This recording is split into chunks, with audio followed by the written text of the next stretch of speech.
கிறிஸ்துவுக்கு பிரியமானவர்களே, உங்கள் அத்தனை பேருக்கும் அதாவது அன்பின் வாழ்த்துக்கள் ஒரு புறம் இருந்தாலும், இன்று விசேஷமான ஒரு நாள் அப்படின்னு சொன்னால் அது மகளிர் தினமாம். அதனால் உங்கள் இப்போ இந்த கேட்குற அந்த பதிவை பார்த்துட்ருக்கிற அத்தனை பெண்களுக்கும் என் அன்பின் வாழ்த்துக்கள், மகளிர் தின வாழ்த்துக்கள். விசேஷமாக இன்றைக்கி மகளிர் தினம் அப்படிங்கிறனால இந்த மகளிரை குறித்து, அதாவது பெண்களை குறித்து கொஞ்சம் உங்கள் கூட ஷேர் பண்ணலாம் அப்படின்னு நான் என்ன சொல்கிறது, எனக்கு அந்த ஒரு தாட் வந்துச்சு. இன்றைக்கி பெண்களை குறித்து பேசலாம்னு சொல்லி. அதாவது இன்றைக்கி நிறைய மனைவிமார்கள், விசேஷமாக பெண்கள் என்ன செய்வாங்க பார்த்திங்கன்னா, தன்னுடைய கணவன், அதாவது ஒரு கணவன் மனைவி இணைஞ்சு ஒரு குடும்பம் நடத்திட்டு வராங்கன்னு வைங்களேன், அந்த கணவன்கிட்ட தான் அந்த குடும்பத்தோட என்ன ஒரு காரியம் சரியில்லாமல் இருந்தாலும் அதுக்கு அந்த கணவன் மட்டும்தான் காரணம்னு சொல்லுவாங்க. ஏன்னா நீங்கள் மது இருந்துறீங்க, நீங்கள் பீடி சிகரெட் குடிக்கிறீங்க, நீங்கள் ஒழுங்கக்கரமாக வேலைக்கு போக மாட்டேங்கிறீங்க, அப்படியே போனாலும் சரியாக சம்பளத்தை கொண்டு வந்து சரியாக கொடுக்க மாட்டேங்கிறீங்க அப்படின்னு சொல்லி நிறைய காரியங்கள் அந்த கணவன் மேலே பழி சொல்லுவாங்க. அந்த கணவன் மேலே தான் இந்த முழுக்க இந்த காரணம் சரியில்லாமல், இந்த குடும்பம் சரியில்லாமல் இருக்குது அப்படின்னா அது முழு காரணம் நீங்கள் தான் சொல்லுவாங்க. நிறைய பெண்கள் 90% அப்படி தான். அப்போது இதுக்கு ஒரு பைபிள்லேருந்து நான் ஒரு 2 கணவன் மனைவியை உதாரணத்தை உங்களுக்கு சுட்டி காண்பிக்கிறேன். அதாவது ஆபிரகாம் சாராள் அப்படின்னு ஒரு கணவன் மனைவி. அவங்க அந்த காலத்துலலாம் ரொம்ப வருஷம் உயிரோடு இருந்தாங்க. அதுபோல் இந்த ஆபிரகாமும் சாராளும் ரொம்ப வருஷம் உயிரோடு இருந்தவங்க. ஆனால் இந்த சாராள்கிட்ட என்ன ஒரு குணம் இருந்தது அப்படின்னா, அந்த கணவன் என்ன சொல்கிறாரோ அதை அப்படியே கீழ்ப்படுகிறது தான் அந்த சாராளுடைய ஒரு குணம். சாராளும் ஆபிரகாமும் ஒரு நாட்டில் பிழைப்புக்காக ஒரு ராஜாவை தேடி போகிறாங்க. அந்த சாராள் அப்படிங்கிற அவனுடைய மனைவி ரொம்ப ரூபவதி, ரொம்ப அழகு. யாரும் எந்த ஒரு ஆணும் பார்த்தா அந்த மனைவி மறுபடியும் அந்த பெண்ணை ஒருத்தரை திரும்பி பார்ப்பாங்க. அப்படிப்பட்ட ஒரு ஆணை மயக்கிற ஒரு அழகான ஒரு பெண்மணி. இப்போ கணவன் மனைவியுமா ஒரு நாட்டுக்கு போகிறாங்க பிழைப்பை தேடி. இப்போ இவனுக்கு அந்த ஆபிரகாமுக்கு, அந்த கணவனுக்கு ஒரு எண்ணம் வருது, நம்மளுடைய மனைவி ரொம்ப அழகாக இருக்கிறா, இந்த ராஜா கொஞ்சம் என்ன சொல்கிறது, சரியில்லாத மாதிரி கேள்விப்படுறோம், ஒருவேளை என் மனைவி மேலே ஆசைப்பட்டு என்ன கொண்டுட்டு என்னுடைய மனைவி எடுத்துக்குவாரோ என்னவோ அப்படின்னு இவருக்குள்ளாக ஒரு எண்ணம். அதனால் தன் மனைவியை பார்த்து சொல்கிறாரு, இந்த மாதிரி நான் அந்த ராஜா போய் நம்ம பார்க்க போகிறோம், அந்த ராஜாவை பார்க்கும்போது நீ என்ன செய்கிற, நீ என்னுடைய மனைவின்னு சொல்லாத, இவர் யாருன்னு கேட்டால் அது என்னோட சகோதரன், என்னுடைய அண்ணன் அப்படின்னு சொல்கிறாரு. உடனே இந்த சாராலும் சரிங்கன்னு சொல்கிறான். இந்த இடத்துல தான் நீங்கள் குறிப்பாக பார்க்கணும். ஒருவேளை இந்த நாட்களில் வாழ்கிற ஒரு மனைவியாக இருந்தால், நான் ஏன் அப்படி சொல்லணும், நான் ஏன் போய் சொல்கிறேன், நான் அப்படி சொல்ல மாட்டேன், நான் உங்கள் மனைவின்னு தான் சொல்லுவேன், அப்படி இப்படின்னு சொல்லி விதண்டாவாதம் பேசியிருப்பாங்க. ஆனால் சாராள் அப்படியெல்லாம் செய்யாமல் தன் கணவன் சொல்லி கொடுத்ததை அப்படியே ஃபாலோ பண்ணான். சரி, இந்த இடத்துல அப்படியே கீழ்ப்படிஞ்சா. இன்னொரு இடத்துல பார்த்தீங்கன்னா, ஒரு நண்பர்கள், தேவ தூதர்கள் அப்படின்ற மாதிரி ஒரு நண்பர்கள் 2-3 பேர் வீட்டுக்கு வருவாங்க. அப்போ அந்த ஆபிரகாம் சொல்வார்,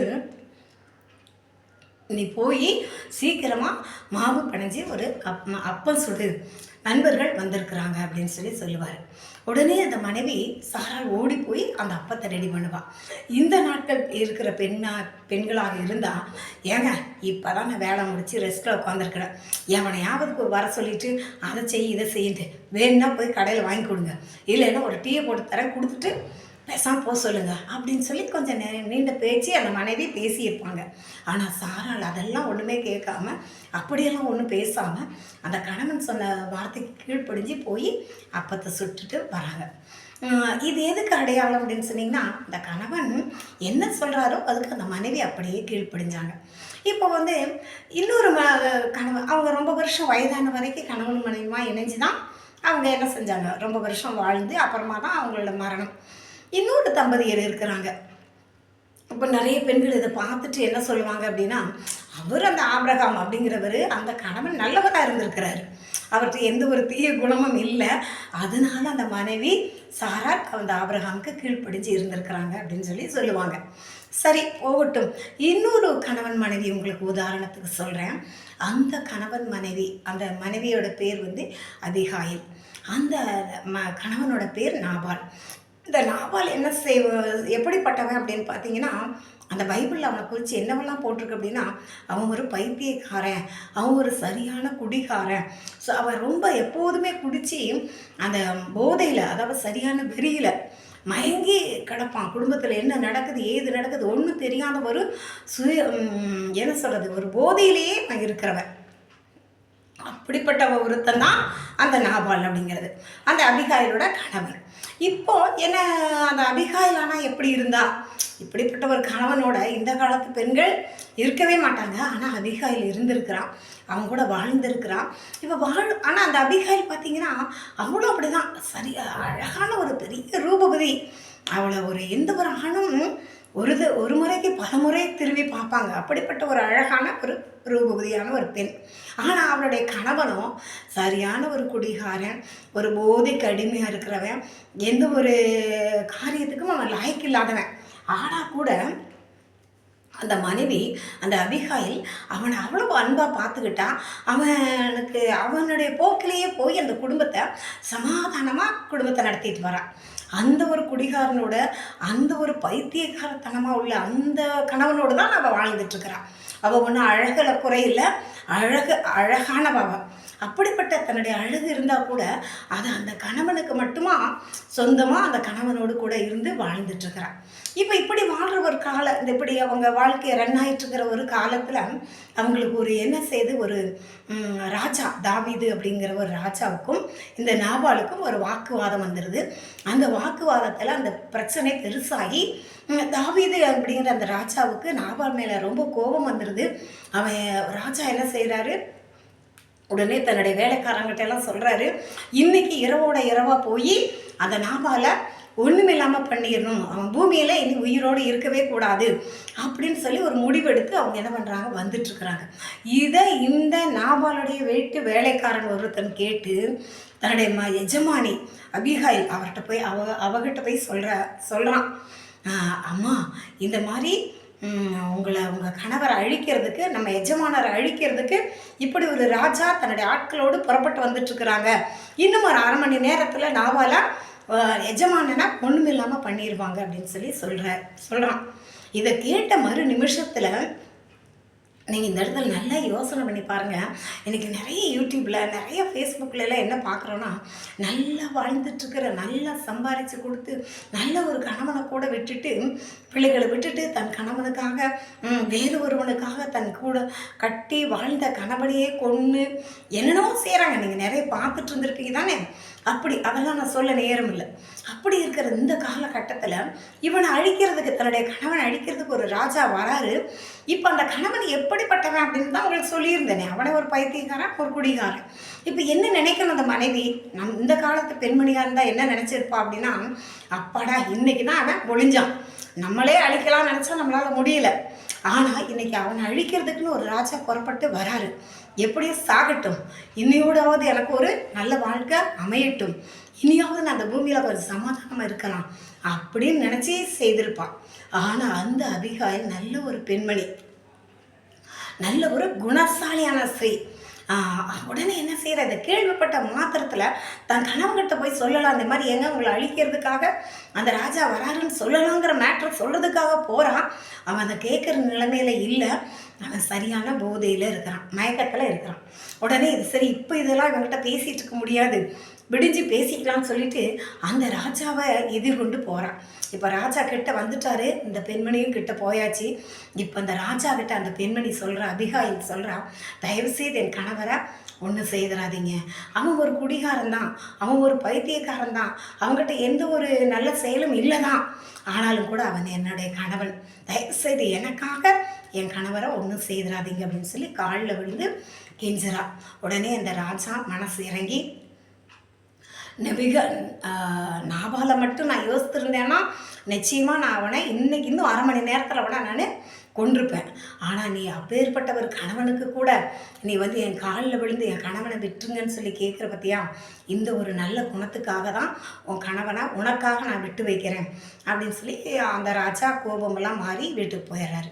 இதில் என்ன தெரியுது அப்படின்னா, மோசமானவனாகத்தான் இருக்கட்டுமே, இந்த காலத்தில் நிறைய பேர் சொல்கிறாங்க, அவன் ஒரு என் கணவர் ரொம்ப குடிகாரங்க, அவன் கூட எல்லாம் வாழ்க்கை நடத்த முடியாதுங்க, அவன்லாம் ஒழுங்காக வேலைக்கு போக மாட்டாங்க, நான் தாங்க வேலைக்கு போய் என் குடும்பத்தை ரன் பண்ணிகிட்டு இருக்கிறேன், இதில் வேற இவன் கூட வாழணும்னு என்ன எனக்கு என்ன தலையெழுத்தான், நான் போய் தனியாக இங்கே வேலை செய்கிறத அங்கே போய் நான் வேலை செய்து சுதந்திரமாக இருப்பேன்ல, எதுக்கு இவங்க கூட இருந்து நான் இப்படி ஒரு வாழ்க்கையை ரன் பண்ணணும்னு சொல்லி நிறைய பெண்கள் கணவன் மனைவி பிரிஞ்சு பிரிஞ்சு பிரிஞ்சு இருக்கிறாங்க. அதை ஒவ்வொரு ஆணிடமும் கேட்கும்பொழுது எனக்கு ஒரு பெரிய வேதனை, பெரிய மனபாரம். ஐயோ, என்ன மனிதன் தனிமையாக இருப்பது நல்லதில்லைன்னு சொல்லி தான் அது ஏற்ற துணைன்னு தான் போட்டு வச்சிருக்கிறார் இறைவன். உனக்கு ஏற்றவன் தான் அவன், நீ ஏற்றவன் இல்லைன்னு நீ சொல்கிற, ஆனால் இறைவன் சொல்கிறாரு அவன் தான் உனக்கு ஏற்றவன் அப்படின்னு சொல்லி. அப்போது ஏற்ற துணையை கொடுத்துருக்க பொழுது இன்றைக்கி நீங்கள் தனிமையில் ஓடுறீங்க, அந்த கணவனை தனியாக விட்டுட்டு. இதில் என்ன ஒரு விசேஷமாக பார்க்கணுன்னு சொன்னால், நீங்கள் குழந்தைகளை கூட்டிகிட்டு போயிடுறீங்க. இப்போ நீங்கள் தனியாக பெற்றுக்கலை, தனியாக திருமணம் ஆகாமலே குழந்தைய பெற்றுக்கல, இந்த கணவனோட சேர்ந்து தான் அந்த குழந்தைய பெற்றுக்கிட்டீங்க. இப்போ அந்த கணவனுக்கும் அந்த குழந்தை மேலே ஒரு பங்கு இருக்குது. ஒரு சொத்து வாங்கி 2 பேருக்கும் அது சரிபாதின்னு எழுதியிருந்தா அந்த சரிபாதி 2 பேருக்கும் தானே உரிமை. அது போல தான் இது கூட. பிள்ளைகளும் நீங்கள் மாத்திரம் கூட்டிகிட்டு போகிறதுக்கு ஒருவேளை சட்டம் உங்களுக்கு சாதகமாக இருக்கலாம், ஆனால் இறைவன் அப்படி உங்களுக்கு சாதகமாக தீர்ப்பு செய்யவே மாட்டார். அப்போது பின்னாட்களில் உங்களுடைய குடும்பம் பெரிய என்ன சொல்கிறது பிளஸ்ஸிங்கெல்லாம் இருக்கவே இருக்காது. நீங்கள் அந்த கணவனோடு இணைஞ்சு வாழ்ந்தால் மட்டும்தான்.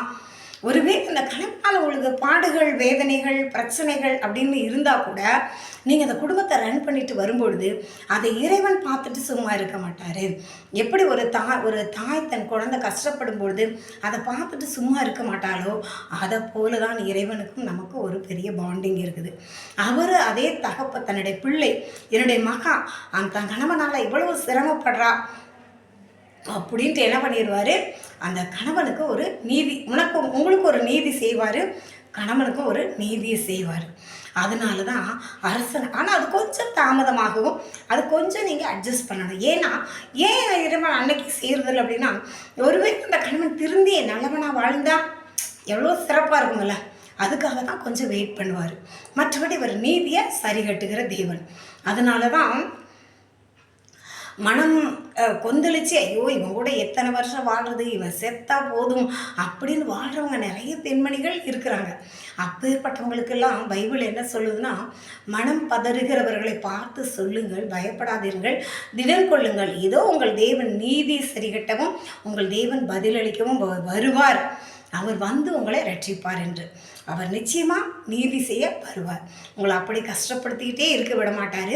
நீங்கள் ஆனால் இவனால் கஷ்டம் அப்படின்னு சொல்லி ஒரு காலம் பிரிஞ்சு மட்டும் தயவு செய்து போயிடாதீங்க. ஏன்னா ஒருவேளை நீங்கள் உங்கள் சுயநலத்துக்காக, உங்களோட சுதந்திரத்துக்காக அந்த கணவனை விட்டுட்டு போனால் கூட, அந்த கணவன் உங்களை விட்டு போனால் கூட, அந்த பிள்ளைகள் உங்கள் 2 பேருக்கும் பிறந்த பிள்ளைகள் இருக்காங்க பார்த்தீங்களா, இவங்க இப்போ தனியாக வரலை. தாய் மட்டும் இருந்து இந்த பூமிக்கு கொண்டு வரல, தந்தை மட்டும் இருந்து இந்த பூமிக்கு அந்த பிள்ளைகளை கொண்டு வரல. நீங்கள் 2 பேரும் சேர்ந்து தான் அந்த பிள்ளைகளை பெற்றுக்கிட்டீங்க. இப்போ அந்த பிள்ளைகளுக்கு சின்னதுலேருந்தே தாய் தகப்பனோடு வளர்ந்து திடீர்னு உங்களுடைய ஒரு சுயநலத்துக்காக நீங்கள் அந்த குழந்தைகளை பிரித்து கொண்டு போனீங்கன்னா, அதனுடைய உள் மனசில் ஒருவேளை சின்ன பிள்ளைகளாக இருக்கிறதுனால தன்னுடைய காரியங்களை வெளியே எடுத்து சொல்ல தெரியாது. ஆனால் அவங்களோட அந்த பிள்ளைகளுடைய ஏக்கம் இருக்கும், ஐயோ என்னோடய அப்பா கூட இல்லையே அப்படின்னு சொல்லி ஒரு பெரிய ஏக்கம் அந்த பிள்ளைகள் மத்தியில் இருக்கும். அதனால தான் ஒரு சினிமா பாட்டில் கூட சொல்லியிருப்பாங்க, தாய் ஒரு கூட்டிலே தந்தை ஒரு கூட்டிலே, ரெண்டும் இல்லாத அன்பில்லாத காட்டிலே அந்த பிள்ளைகள் 2 வந்து அன்பில்லாத காட்டிலேன்னு சொல்லி ஒரு சினிமா பாடல் இருக்குது. ரொம்ப வருஷத்துக்கு முன்னாடி உள்ள அந்த பாடல் கொஞ்சம் மறந்துடுச்சு. அதனால் அப்படி நீங்கள் ஒரு கூட்டில் இருக்கலாம், நீங்கள் ஒரு இடத்துல இருக்கலாம், உங்கள் கணவன் ஒரு இடத்துல இருக்கலாம். ஆனால் பிள்ளைகளுக்கு 2 பேரும் சேர்ந்து தான் வேணும்னு அந்த பிள்ளைகள் எதிர்பார்ப்பாங்க. அதை உங்கள்கிட்ட சொல்லி ஷேர் பண்ணுறதுக்கு அவர்களுக்கு ஒரு வித பயம் இருக்கும்.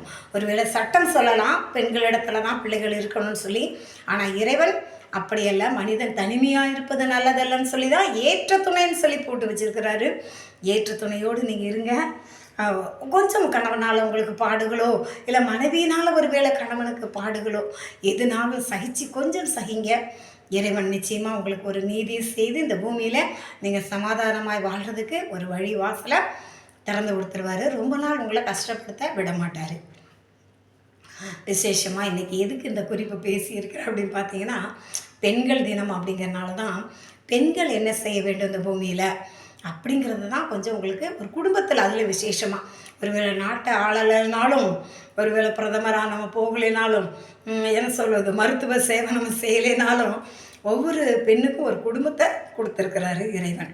அந்த குடும்பத்தை சமாதானமாக அந்த பூமியில் கொண்டு வந்து ஐயோ இந்த பெண்ணை போல் அந்த குடும்பத்தை நடத்துறதுக்கு யாரும் இல்லை அப்படிங்கிற ஒரு பெயர் வாங்குற மாதிரி குடும்பத்தை ரன் பண்ணி கொண்டு போங்க. தயவுசெய்து பிரிஞ்சு போகணுங்கிற எண்ணம் மட்டும் என்னவே என்ன வேண்டாம். உங்கள் வாழ்க்கையில் உங்களுக்கு எத்தனை வருஷம் கணவனோடு கூட இருக்கிற பாக்கியம் இந்த பூமியில் இறைவன் உங்களுக்கு கொடுத்துருக்கிறாரோ அத்தனை வருஷமும் நீங்கள் அந்த கணவனோட வாழ்ந்துருங்க. ஒரு வேளை இயற்கை மரணம்னு ஒன்று இருக்குது. அது மனைவிமார்கள் நிறைய பேர் இயற்கையில் மரணித்து போயிடுறாங்க.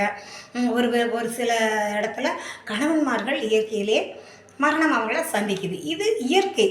இதை நம்ம ஒன்றாலும் செய்ய முடியாது. ஆனால் நம்மளாக எந்த ஒரு கணவனையும் எந்த ஒரு கணவனும் மனைவியும் விட்டு பிரிஞ்சு தயவுசெய்து போயிடாதீங்க. உங்கள் தாழ் பணிஞ்சு கேட்குறேன்.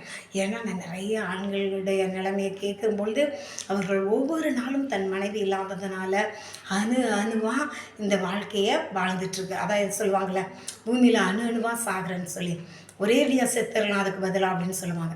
அப்படி வாழ்ந்து கொண்டு இருக்கிற நிறைய ஆண்களை நான் பார்க்குறேன். அதனால தான் உங்கள் கூட தயவுசெய்து தாழ் பணிஞ்சு கேட்குறேன். நீங்கள் அதை ஏற்றுக்கிட்டு அப்படியே உங்கள் வாழ்க்கையை ரன் பண்ணுவீங்கன்னு நான் நம்புகிறேன். இறைவன் நிச்சயமாக உங்களுக்கு உதவி செய்வார். அவர் ஒருபோதும் மனிதர்களை போல தள்ளி நிற்க மாட்டார். உங்களுக்கு நிச்சயம் உதவி செய்வார். இதை கேட்டுட்டு இருந்துருக்குறீங்க. கேட்பதோடு மட்டும் இல்லாமல் எனக்கு சப்ஸ்கிரைப் பண்ணுங்கள், எனக்கு ஆதரவு கொடுங்க. ஏன்னா நிறைய பேருக்கு இந்த காரியங்கள் எல்லாம் போகணும். ஒருவேளை அவங்க நல்லா ஐஏஎஸ் பதவியில் இருக்கலாம், அவங்க என்ன சொல்கிறது நல்லா படிச்சிருக்கலாம். ஆனால் கூட ஏட்டு சுரக்காய் கறிக்கு உதவாதுன்னு சொல்லுவாங்க. அந்த அனுபவம் சொல்லித்தர்ற அந்த கல்வியை எந்த ஒரு ஐஏஎஸும் பிடிக்க முடியாது. அதனால தான் இதை நிறைய பேருக்கு கொண்டு போகணும் அப்படின்னு சொல்லி நான் நினைக்கிறேன். அதனால் நீங்கள் எனக்கு ஒரு சப்ஸ்கிரைப் பண்ணுங்கள், எனக்கு ஆதரவு கொடுங்க. மீண்டுமா கூட நான் உங்களை அடுத்த வீடியோவில் சந்திக்கிறேன். அது வரைக்கும் உங்கள் அத்தனை பேருக்கும் பெண்கள் தின அதாவது மகளிர் தின வாழ்த்துக்கள். அடுத்த வீடியோவில் நம்ம மறுபடியும் மீட் பண்ணுவோம். சரியா? பாய்.